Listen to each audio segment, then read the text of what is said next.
Ya Pak, bisa disebut pemilih, bisa menjadi pemilih itu jika sudah berusia 17 tahun minimal ataupun sudah menikah. Ya, karena di KBB sendiri itu ada 5 dapil dengan 16 kecamatan dan 165 desa. Kalau melihat dengar cerita ibu tadi, berarti ini proses yang sustain ya, berkelanjutan terus menerus. Iya Pak, Terus namanya menerus. juga kan Ya. judulnya pemutakhiran data pemilih Nah itu berkelanjutan. yang misalkan ibu, misalkan kan sekarang sudah era media sosial, eh, eh, lebih mudah akses informasinya. Ketika ada masyarakat ingin melaporkan terkait perubahan ini, kayak gimana bu? Dan syaratnya apa aja? Bisa dicek dulu apakah benar kita sudah terdaftar menjadi pemilih atau belum. Bila belum, masyarakat bisa melakukan untuk pendaftarannya melalui barcode yang disediakan oleh KPU Bandung Barat ataupun datang langsung ke kantor KPU Kabupaten Bandung Barat. Berarti luar biasa sekali KPU nih. Mungkin di luar sana teman pemilih masih menyangka KPU kerjanya 5 tahun sekali bu. Nah, Enggak ada komentarnya nggak bu soal itu?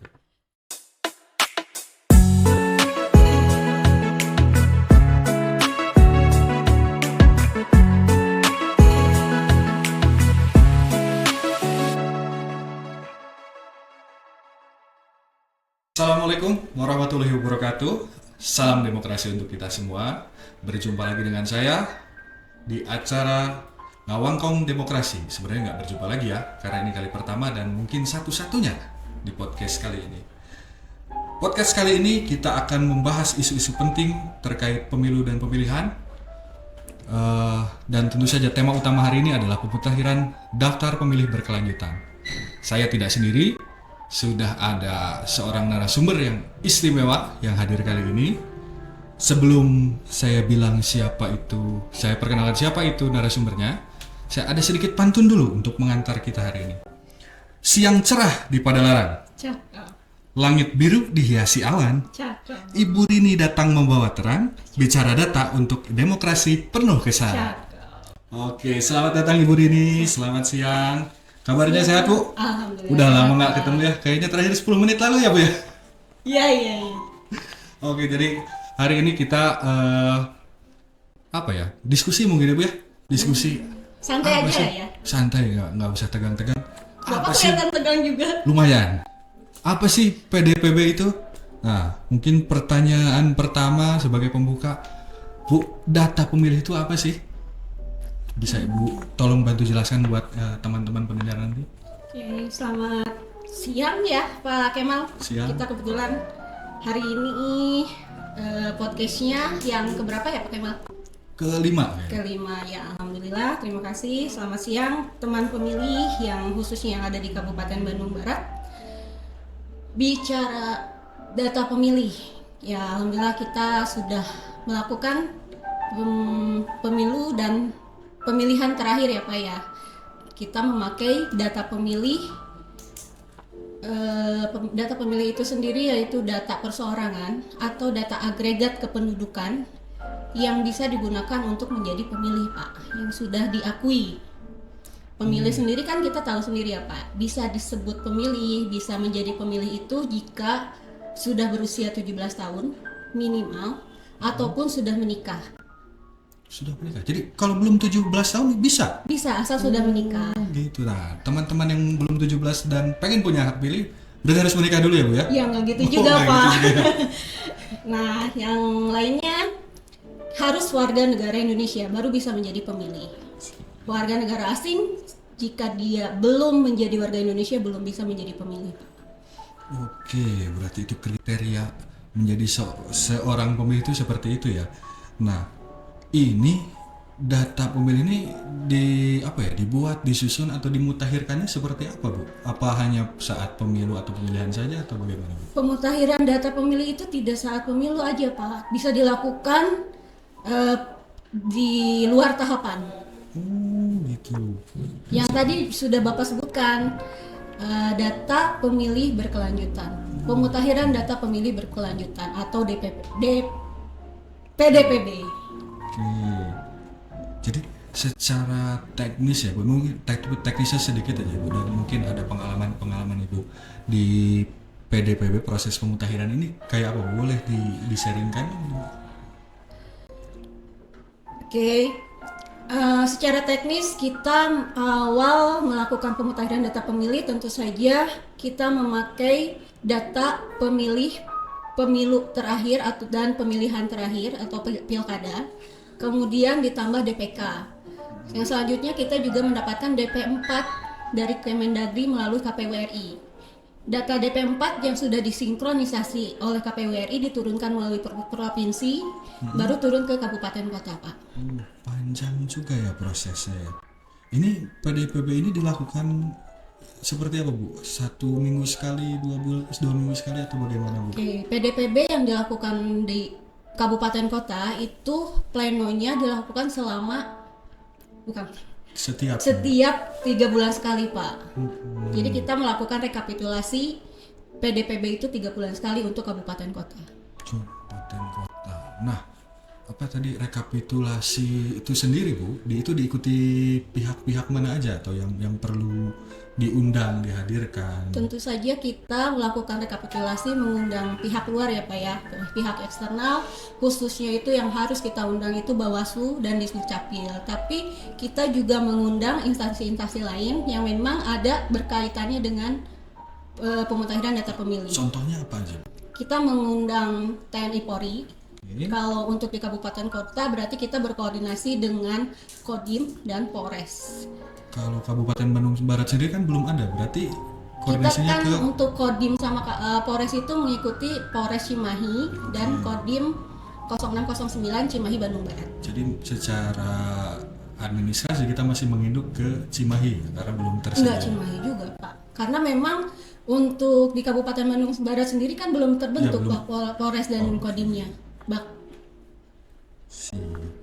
Nah, ini berarti kalau 3 bulan sekali di tahun ini aja, ini sudah masuk bulan Juli ya. Berarti sudah 6 bulan, artinya dua kali ya Bu? Dua kali kita melakukan planning. Pasti banyak tantangannya dong. Banyak Pak. Banyak banget. Coba dicurhatkan Bu, diceritakan gimana Bu tantangannya?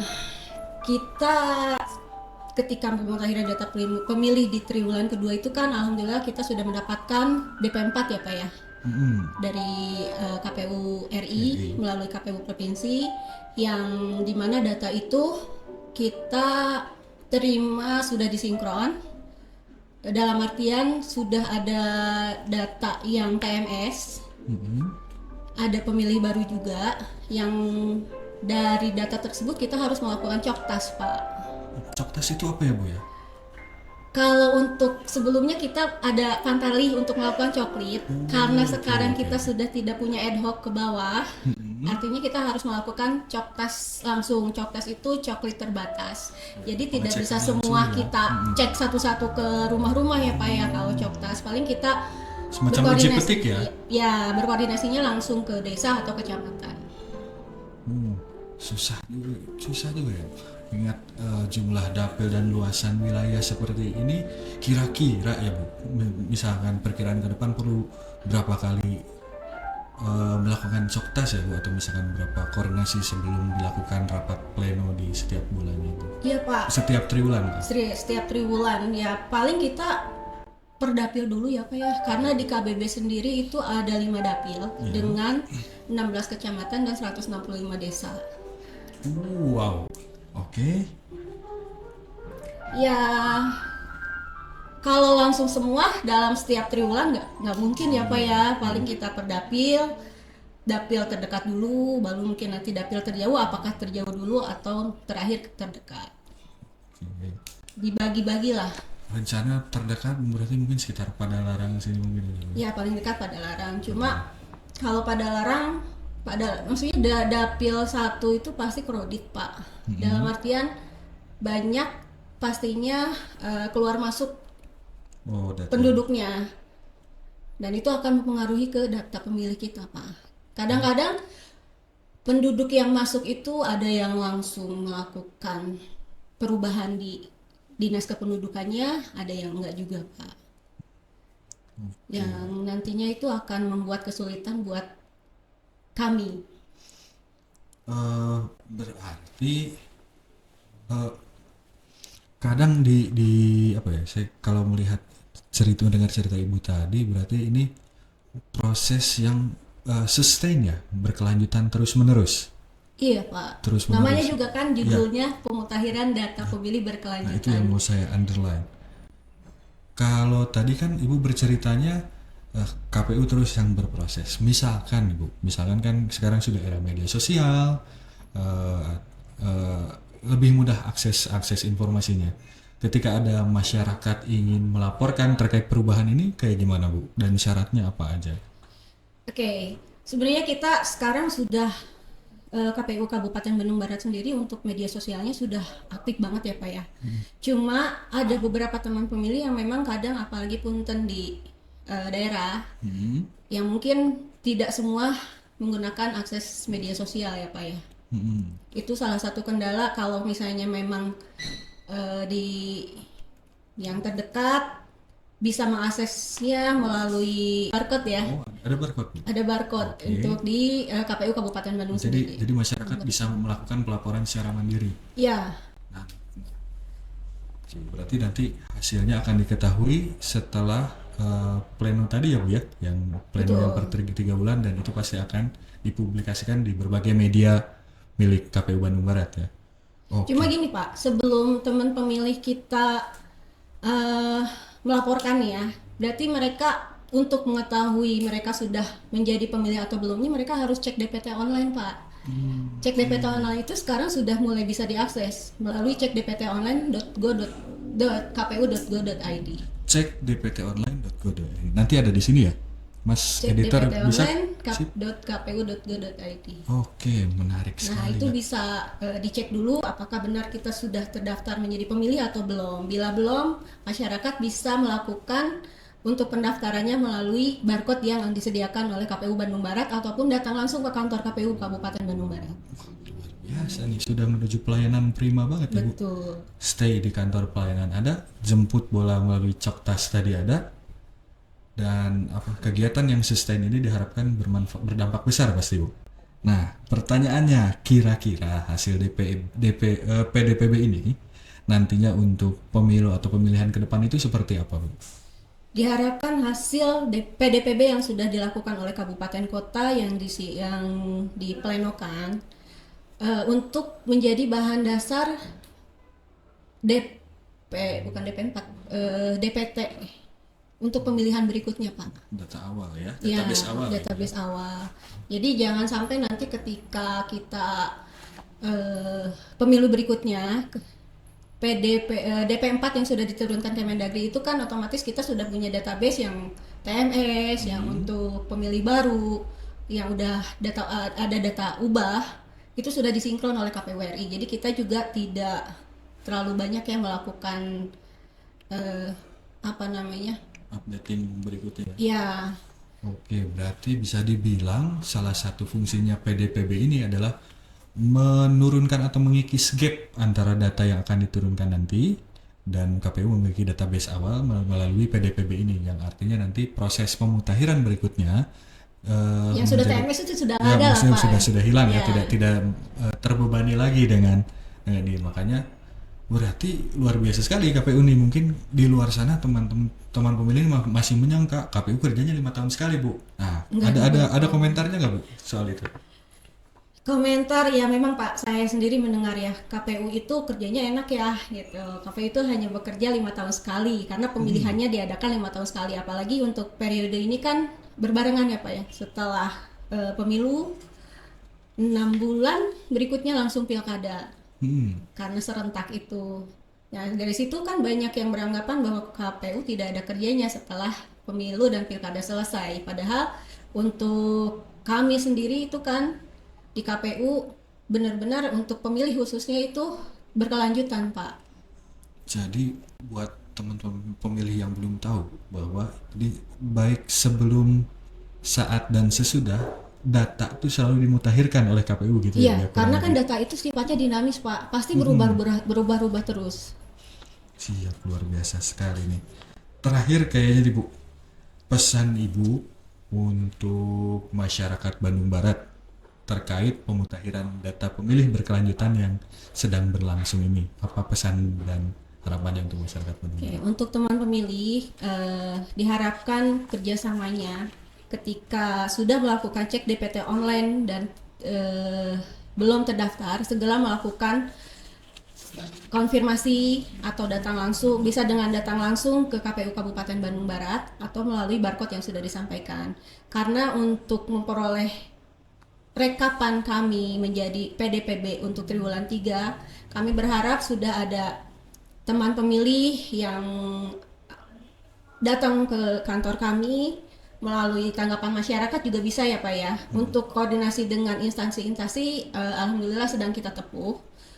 Dan mudah-mudahan ada feedbacknya Pak, karena waktu pleno terakhir kan kita juga mengundang beberapa instansi yang memang sangat berkaitan dengan KPU, dengan pemutahiran data pemilih ini.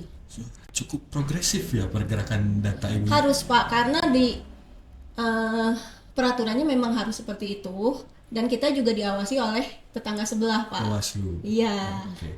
Atau jangan-jangan Bu Rini ini hobinya olahraga ya? Soalnya kayaknya lincah banget nih melihat dari pergerakan pekerjaannya. Gimana Bu? Kita kerjanya tim Pak.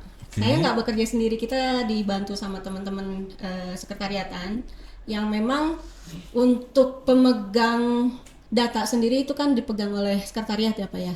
Kita tidak boleh memegang data karena data yang untuk pemilih ini sifatnya konfidensial. Siap. Ya. Ya, sesuai judul ya. Luber jurdil. Salah satunya adalah rahasia. Jadi jangan takut untuk teman pemilih yang kami minta datanya, kami punya kewajiban untuk merahasiakan data pribadinya masing-masing Pak. Pribadinya dilindungi ya. Betul. Saya boleh minta closing statementnya Bu. Arti penting data dalam pemilu maupun pemilihan. Sangat berperan penting untuk pemilihan berikutnya. Karena data itu sendiri kita upayakan harus bersifat akuntabel, efisien, akurat. Jangan sampai data yang kita nanti sampaikan ke teman pemilih itu tidak valid. Luar biasa sekali. Terima kasih banyak Ibu Rini atas penjelasan yang jelas, padat dan penuh wawasan. Hari ini kita jadi paham bahwa pemutahiran daftar pemilih berkelanjutan bukan sekedar proses administratif, tapi bagian penting dalam menjaga hak pilih seluruh warga negara Indonesia. Oke, ingat, suara kita menentukan masa depan bangsa dan semuanya dimulai dari data pemilih yang akurat. Dan sebelum saya akhiri perbincangan ini, seperti biasa, saya tutup dengan pantun. Makan siang pakai sambal terasi, pedas dan nendang sampai ke hati. Data pemilih jangan dianggap basi karena suara kamu penting sekali. Oke, saya Kemal Fauzan dan Rini pamit undur diri dari ruangan podcast Ngawangkong Demokrasi. Sampai jumpa di edisi selanjutnya. Wassalamualaikum warahmatullahi wabarakatuh.